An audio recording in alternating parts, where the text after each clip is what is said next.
વધુ સમાચાર અત્યારે જૂનાગઢથી સામે આવી રહ્યા છે। જૂનાગઢથી મહત્વના સમાચાર અત્યારે મળી રહ્યા છે। જૂનાગઢમાં જે પોલીસ તોડકાંડ થયો હતો તે મામલે વધુ ખુલાસા થઈ રહ્યા છે। મહત્વના સમાચાર મળી રહ્યા છે જેની અંદર એટીએસ જૂનાગઢ કોર્ટમાં પહોંચી હોવાની માહિતી અત્યારે સામે આવી રહી છે। તરલ ભટ્ટના વધુ રિમાન્ડની માંગણી તેમના દ્વારા કરાશે તેવું પણ અત્યારે જાણવા મળી રહ્યું છે। ત્યારે હાલ તરલ ભટ્ટ જૂનાગઢ જિલ્લાની જેલમાં છે જેના રિમાન્ડની આજે માંગણી કરાશે।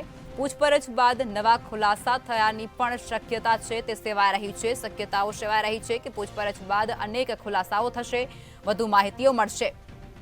જૂનાગઢ પોલીસ તોડકાંડ મામલે અનેક ખુલાસા થશે તેવી શક્યતાઓ પણ સેવાઈ રહી છે। ત્યારે એટીએસ જૂનાગઢ કોર્ટમાં પહોંચી ચૂકી છે। જૂનાગઢ કોર્ટ ખાતે તેઓના દ્વારા તરલ ભટ્ટના વધુ રિમાન્ડની પણ માંગણી કરાશે તેવું પણ અત્યારે જાણવા મળી રહ્યું છે। હાલ તરલ ભટ્ટ જૂનાગઢ જેલમાં હોવાની માહિતી મળી રહી છે। ત્યારે પૂછપરછ બાદ કોઈ અન્ય અને નવા ખુલાસા થવાની શક્યતાઓ પણ સેવાઈ રહી છે।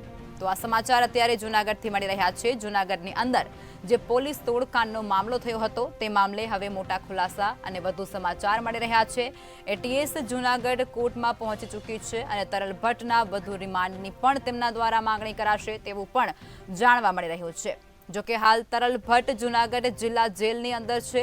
પૂછપરછ બાદ અન્ય અને નવા ખુલાસા થઈ શકે તેવી શક્યતાઓ પણ સેવાઈ રહી છે। પૂછપરછ બાદ મોટા ખુલાસા થવાની સંભાવના પણ ક્યાંક વ્યક્ત કરવામાં આવી રહી છે। સમાચાર જૂનાગઢથી। જૂનાગઢ પોલીસ તોડકાંડ મામલે વધુ ખુલાસા એટીએસ જૂનાગઢ કોર્ટ ખાતે પહોંચી ચૂકી છે।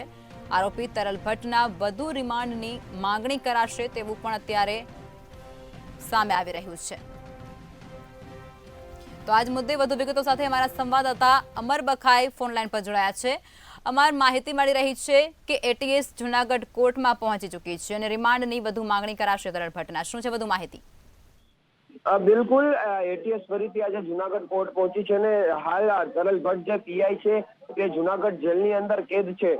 ખાસ કરીને એટીએસ દ્વારા વિવિધ મુદ્દે ફરી 3 દિવસના રિમાન્ડની છે તે માંગ કરવામાં આવી છે। ખાસ કરીને જેની અંદર વિવિધ જે પ્રશ્નો છે જેને લઈને આ રિમાન્ડની માંગણી છે તે કરવામાં આવી છે। ખાસ કરીને તરલ ભટ્ટ છે તે અનેક જે સંડોવણી છે કેસની અંદર તે હોઈ શકે છે અને જેથી તેને રિમાન્ડની માંગ કરવામાં આવી છે। ખાસ કરીને એટીએસ દ્વારા છે તે આજે કોર્ટની અંદર રજૂ જે તરલ ભટ્ટને ફરીથી કરવામાં આવ્યું છે। હાલ તેને જેલમાંથી કબજો છે તે લઈ અને કોર્ટની અંદર લાવવામાં આવ્યા છે। ખાસ કરીને વાત કરવામાં આવે તો એટીએસ દ્વારા વિવિધ 3 થી 4 જેટલા મુદ્દાઓ ફરીથી રાખવામાં આવ્યા છે, જેમાં 87 જે બેંક એકાઉન્ટ છે તે એસઓજીએ ફ્રીઝ નથી કર્યા તો કોના દ્વારા તે ફ્રીઝ કરવામાં આવ્યા છે તે મુદ્દો પણ એક રાખવામાં આવ્યો છે। બીજી તરફ ક્યાંક હોટલની અંદર રોકાણ કરવામાં આવ્યું હતું તો ક્યાંક બીજા કોઈનું આધાર કાર્ડ વાપરવામાં આવ્યું હતું, તે આધાર કાર્ડ કોનું હતું તે સમગ્ર મામલે હાલ એટીએસે છે તે કોર્ટ સમક્ષ રજૂઆત કરી છે। હવે 3 દિવસના રિમાન્ડ માંગ્યા છે। કોર્ટ કેટલા દિવસના રિમાન્ડ લેશે એ જોવું રહ્યું। જી, અમાર માહિતી આપવા બદલ ધન્યવાદ।